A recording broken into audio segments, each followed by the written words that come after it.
Hey folks, Jason, JTL, Painfully Honest Tech, and right here I am in the inaugural episode of Painfully Honest Tech, the podcast. What I'm going to do is record something every week and put it up as an audio podcast, and that's what I'm going to do. What is it going to cover? What am I going to talk about? Well, I'm going to talk about tech and be painfully honest, obviously. I'm going to talk about some gaming things, going to talk about news that's happening around this time. Trying to be timely, trying to do the things that people who are timely with the news stuff do. If you have any suggestions, questions, anything like that, you can find me at YouTube.com/JasonTLewis and send me a message on the YouTubes. I've got a website, but it's not fully functional yet, so just, painfullyhonesttech.tech if you want to go check that out. If you're listening, thank you for listening. Much appreciated. It's always nice to be paid attention to, and so I'm here hoping that you'll do the same again sometime soon. So what are we going to talk about today?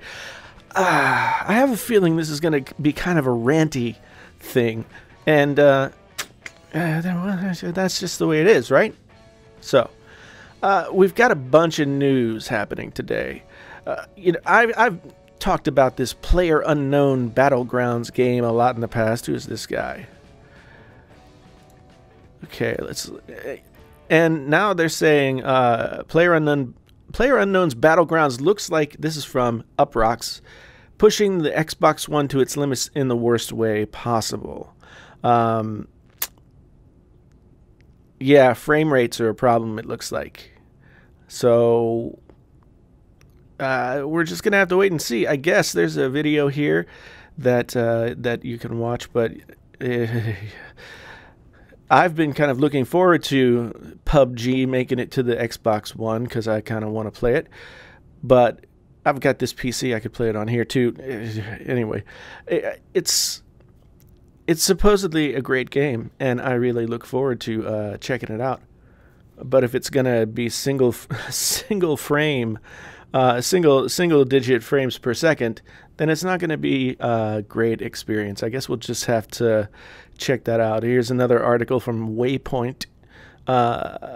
Wildly unstable frame rates and odd control decisions. Yeah, it's going to be interesting to see how a PC game sort of translates over to a console. You've only got so many buttons that you can push, whereas you've got, the whole keyboard here when you're playing on PC. So it's going to be interesting to see. I did read a little bit about the control stuff, and it seems like you're going to have to like switch between different modes while you're in the game to do different things. I don't know. Sounds very complicated, and I don't know that I want to do anything complicated when I'm playing games. I've become like the laziest old person in the world when it comes to playing games, but that's okay, right? Yeah, of course it's okay. Don't worry, Jason, it's all right. So PlayerUnknown Battlegrounds is coming to PlayStation, it's coming to Xbox One soon. I think next week maybe. Or maybe it came out today. Did it come out today? Oh, geez, I should know these things. Anyway, if it's not out right now, it'll be out soon. And today is the 12th of December, 2017, if you're curious. So that's, there's going to be some patching. We'll have to see how that goes. Big news from YouTube today. YouTube TV is now available in 34 new markets, and that's cool because one of those new markets was my market, so I was able to start my YouTube TV trial, and I put on my calendar, so it's a 7-day trial. If you're in the region where it can be found, then you can get that 7-day trial and make sure to put on your calendar, just like I did, that like the day before, cancel. But so far, I looked through, and it's kind of interesting. You can kind of subscribe to channels the same way you can subscribe to YouTube channels, and it puts that stuff in your subscription feed, and so anytime a new Walking Dead is released, you'll have a new video in your subscription feed, and you can put anything, you can subscribe to anything, which is a pretty cool idea. I've been using Sling TV for the past football season. I got to watch my Mountaineers, and Sling TV, their interface is just not good.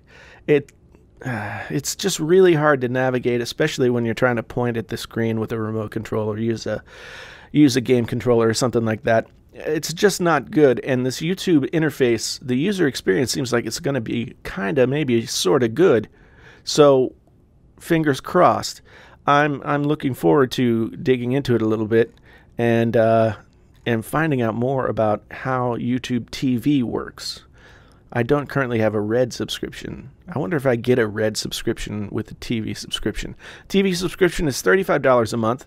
There are a few a la carte things that you can add, like some sports things, soccer and Fox soccer stuff, and those kinds of things that are additional charges. Showtime you can get. I don't think they must not have a deal with the other premium channels, as they used to be called during the cable days. But anyway, it's $35 flat per month with just the basic service. I'm going to use it for the next week, and I'll come back and I'll let you guys know whatever it is that I think about it. So let's move on here. Oh, now see, this is Battlefield Bad Company 3. Now, I am a big Battlefield fan, a big Battlefield player, but I didn't really start playing until Battlefield 4. So I missed Bad Company and Bad Company 2, but a lot of the guys that I play with are huge fans of those games.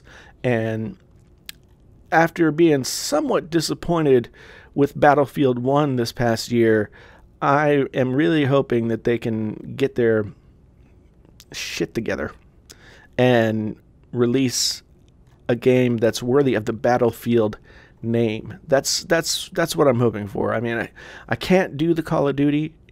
It's not the same experience. Battlefield is just much more. I don't know how to describe it. Basically, it's got vehicles. How's that? It's got vehicles, and you can drive around in them and fly helicopters and that kind of thing. My friend Curtis, is like a helicopter whore. He just will only fly helicopters. And so Battlefield is in development now, coming out sometime in 2018. So I'm going to guess that that's probably like the same window that Call of Duty World War II came out this year. I get like around the November-ish area. I'm having a feeling that that's when we'll see Bad Company 2, and hopefully it's going to be ready for launch, and they won't have to patch it 1,000 times before it's good, as they did with Battlefield 4. So this comes from Mashable. I was looking through, and I found that Synaptics Incorporated, a San Jose-based company, has put Touch ID underneath the screen of what looks like an Android phone, and it seems to work really well. There's a GIF here that just keeps showing it. So they call it, what do they call it? Clear ID. Clear ID.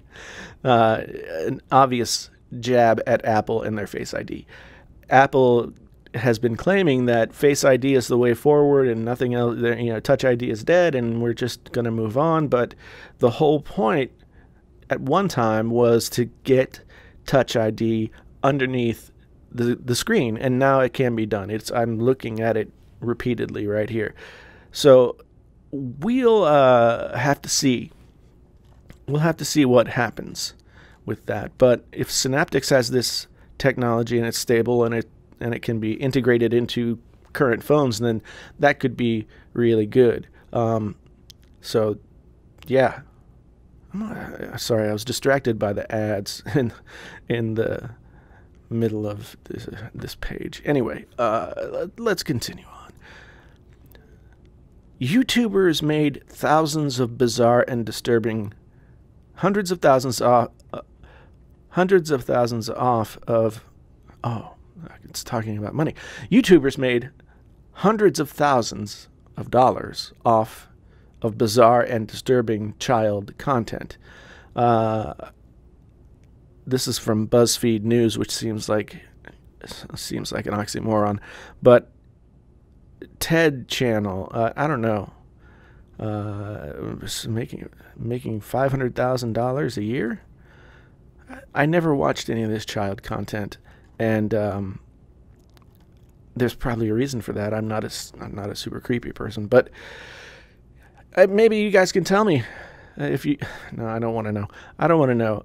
It's just YouTube is in a weird growth place right now where they're becoming more and more real media and having to live and die by the real media rules, whereas before YouTube was just kind of like people in their basements. I am in my basement, and it didn't have the same. It didn't feel like it had the same stakes. I've talked about this before. The responsibility of the YouTuber is much greater than most YouTubers are willing to or able to take responsibility for their content. And not knowing really anything about these child videos, it's amazing to me that it actually went on this long and people were allowed to profit to the tune of $500,000 a month. This is the lead here. According to estimates, accounts shut down for potential child endangerment content could have been netting over $500,000 a month. So that's not any one channel, but the ones that collectively were shut down for being creepers. $500,000 a month is a lot of money. I don't,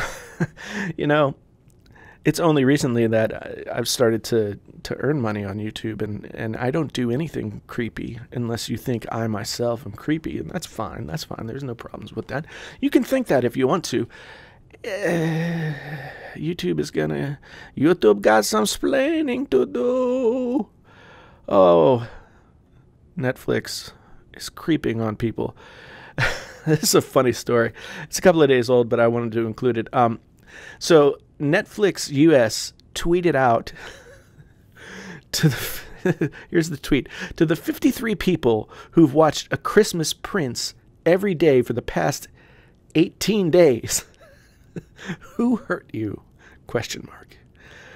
So that's the granularity that Netflix can get down to, like knowing that there are 53 people out there who have watched their really crappy, campy Christmas thing.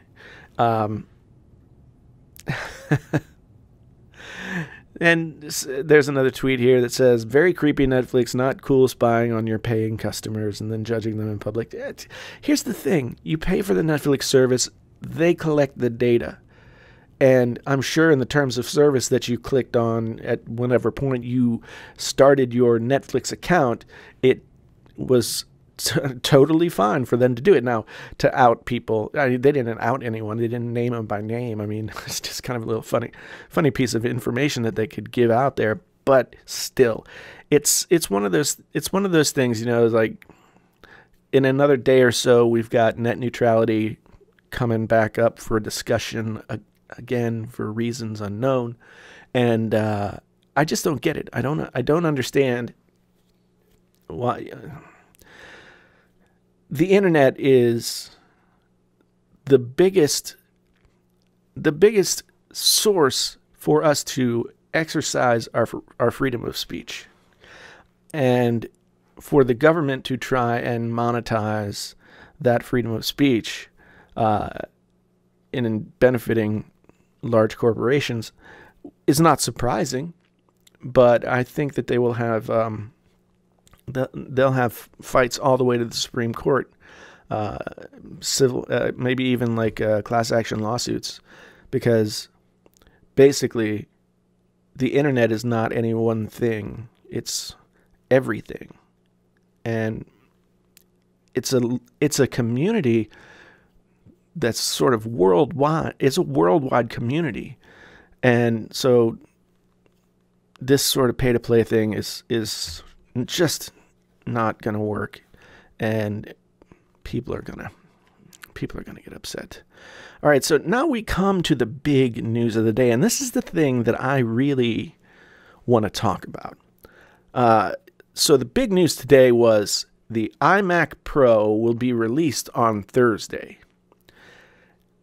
And that sort of blindsided me. I really want to get one, but I'm questioning my reasoning for really wanting to get one.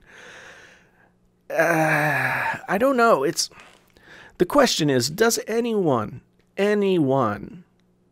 need the iMac Pro? I don't know that anyone needs it.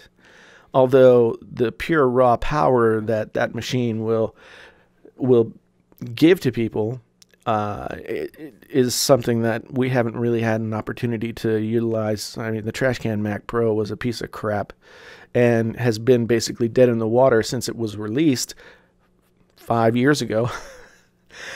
So now we've got the iMac Pro, which some people look at as an interstitial iteration of a Pro computer from Apple. I don't know if that's true. I think that this is the Pro iMac in the sense that it starts with 8-core Xeon processors.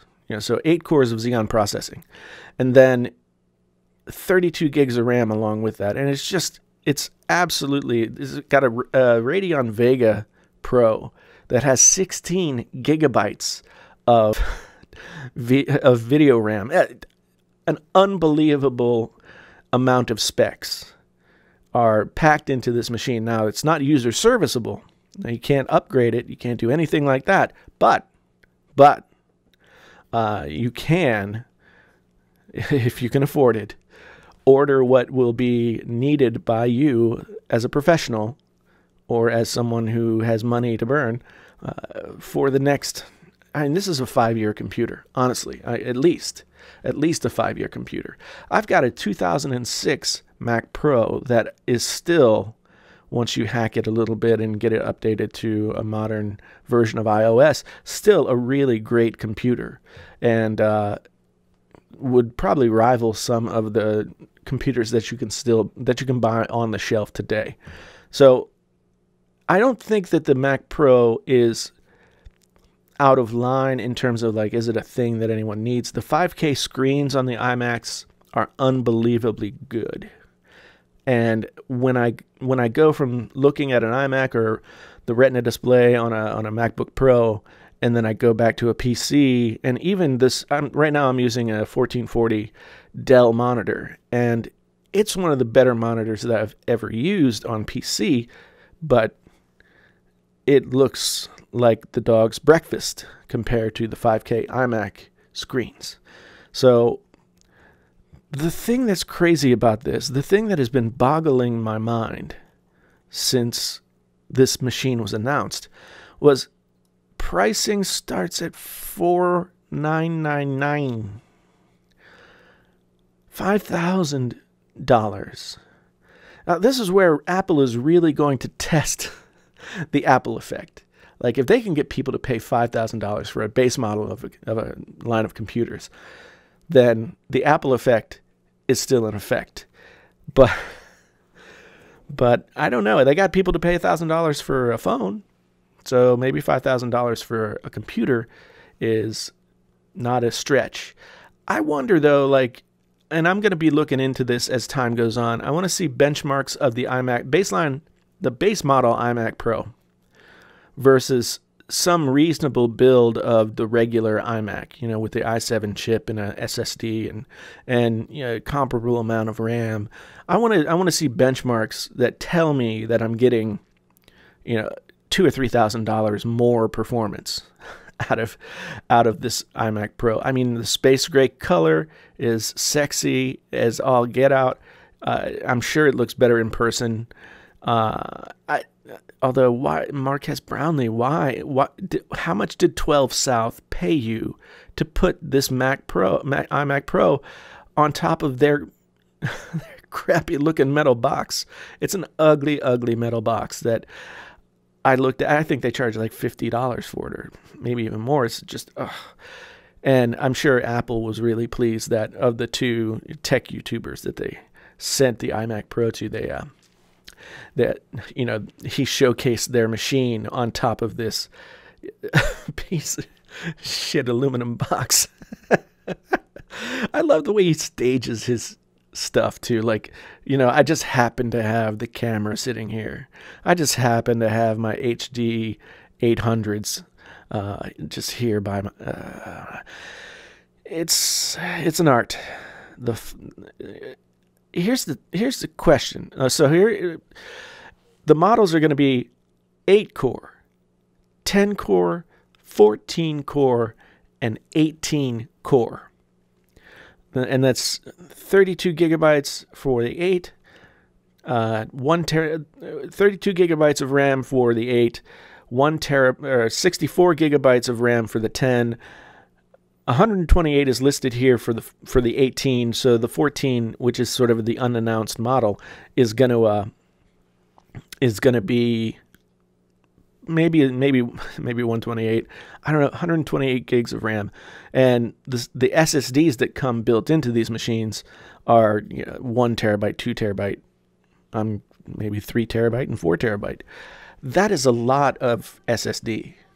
And I watched a video earlier in the week where a guy tried to break down, just because most of these parts that are going into the iMac Pro, most of these parts are you can source them yourself and build a machine that looks exactly like, well, not looks like, but has all of the features that the iMac Pro has.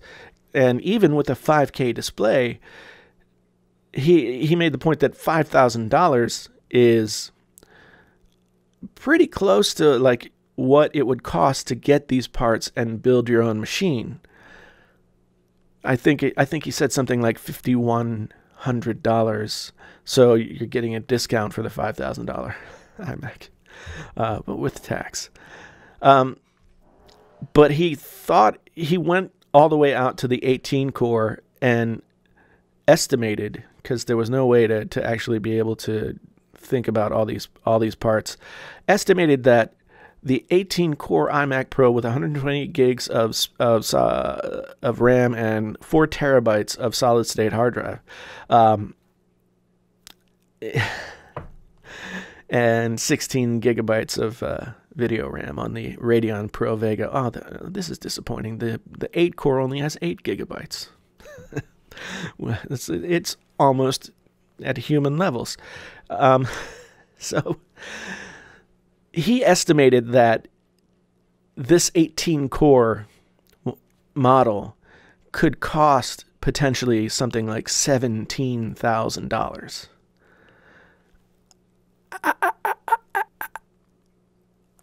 $17,000. I mean, that's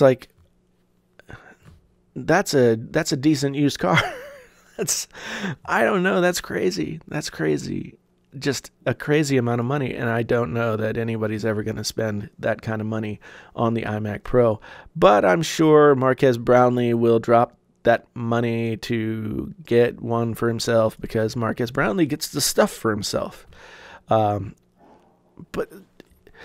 I'm just asking a question here.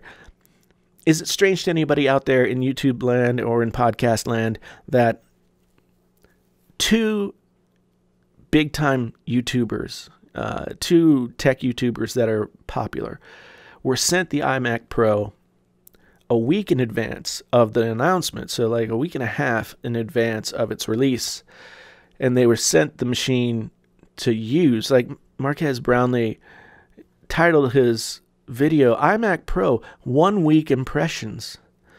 1 week impressions.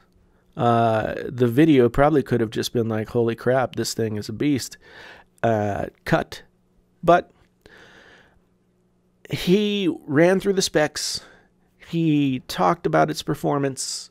He did not review it. I guess that's why he called it impressions. I bet that Apple did not want him to review it. I'm betting that this stuff was embargoed, and not people weren't able to talk about it until the release date was announced. But I gotta admit, And then Jonathan Morrison, a whole other thing to talk about. And I'm going to talk shit about Jonathan Morrison. I'm talking shit about Marques Brownlee, so I guess that's just the way it is. All of these crazy beauty shots with like $50,000 cameras and everything like that, it doesn't feel right to me. Does it feel right to you? As a YouTuber myself, when you start to cross the line into becoming something more like a professional ad agency for big-time product launches, what is really your purpose other than being a mouthpiece for big-time companies like Apple? But Jonathan Morrison took a really bizarre, just straight up bizarre tack on his use of his iMac Pro that he got before anybody else. He created a setup video. It's a kind of crappy looking desk. It's wood. It's got some bargain basement Vanatu speakers. People call them studio monitors. No, not studio monitors in any way, shape, or form. But he's got this. He's got the Mac Pro. iMac Pro. I continue to make that mistake. He's got the iMac Pro sitting on this desk, and it's outside. He does the video outside. This is his setup video outside. It's just the stupidest thing I've ever heard of. Like, setup videos are typically like, here's my setup. It's in the place where I use it. And I'm going to tell you how I use it and all that kind of stuff. But no, Jonathan Morrison decided to film his setup video outside. And when he did, most of what he talked about in the video was the desk and the other stuff around it. He barely talked about this beast of a machine.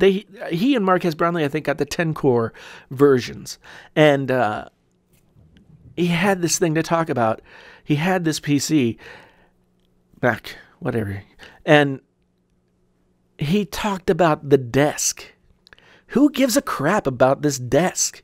You've got, like, the most impressive computer to be released by Apple in 5+ years. This is a big deal. And you talk about interior decorating. That is just freaking stupid. Sorry. I'm ranting now. But if you're going to be one of the people that gets the cool stuff, do cool stuff with it. He's talking about how things matched the iMac. Like, I'm sure that Team Crispy, Jonathan Morrison and Marques Brownlee and Austin Evans and whoever else, they are now sort of like a production company so these videos were made in concert with one another. Marques is going to talk about the specs, and then Jonathan is going to talk about, how it looks on a desk. And, maybe tomorrow we'll find that Austin Evans has a benchmarking video. If Austin Evans has a benchmarking video tomorrow, then I am a friggin' genius. But we'll just have to wait and see. Today's December 12th. Tomorrow's December 13th. We'll just have to see. These Team Crispy guys, they honestly kind of make my stomach turn. They're just so icky. And it didn't used to be like that. I've always liked Marques Brownlee. But over the course of the past year or so, with his Tesla videos and talking about the $200,000 Tesla Roadster that's going to be released and all this other stuff, it's just jumped the shark. If you don't know what jump the shark means or where it came from, it's really an interesting thing. So, jump the shark refers to an episode late in the run of Happy Days when they'd kind of run out of Happy Days things to do. They'd spent as much time at Arnold's Diner as they possibly could. So Fonzie, for some reason, is in some sort of water skating or water skiing competition at an amusement park or something. I don't know.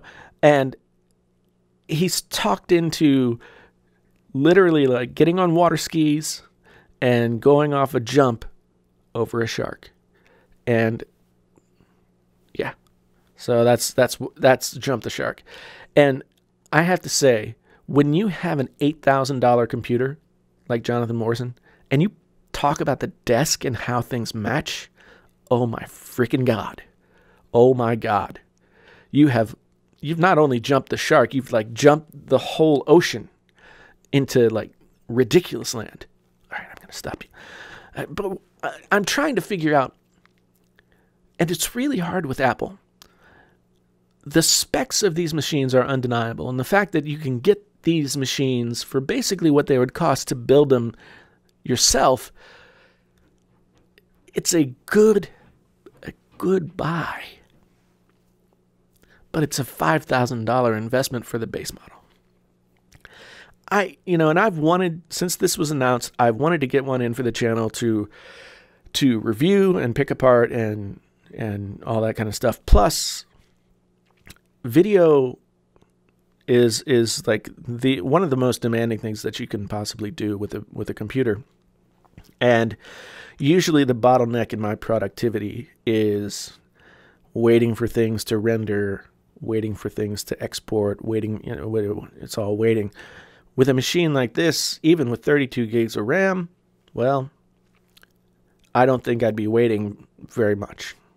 And so it's really attractive for the professional, me making videos thing. But I don't know. $5,000. Like, I decided to like try and sell my PC, and like, I don't know. I can't get anything to add up to 5,000. So maybe I'll just have to save my pennies. But anyway, that's not for you folks to worry about. That's my problem.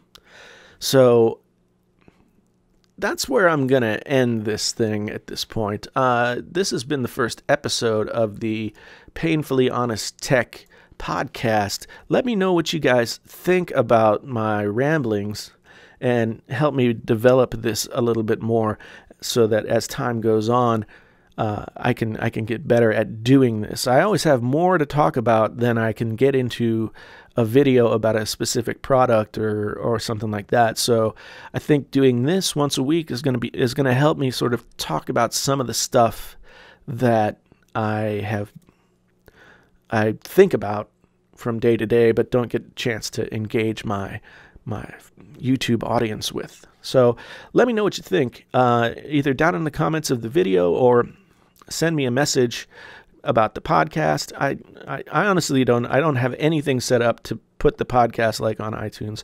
I know how to do it. I've done it before. I run a podcast at my office.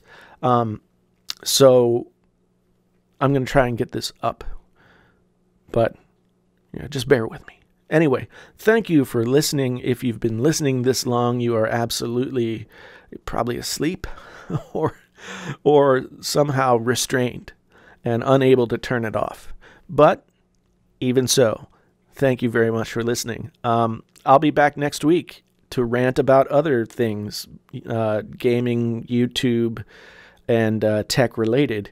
So again, my name's Jason, sometimes known as the JTL. This has been the Painfully Honest Tech Podcast, or Painfully Honest Tech, the podcast. Which one do you like better? It's still tech so honest it hurts.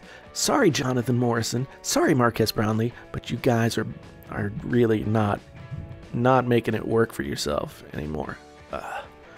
12 South. Anyway, until the next time, I'm out.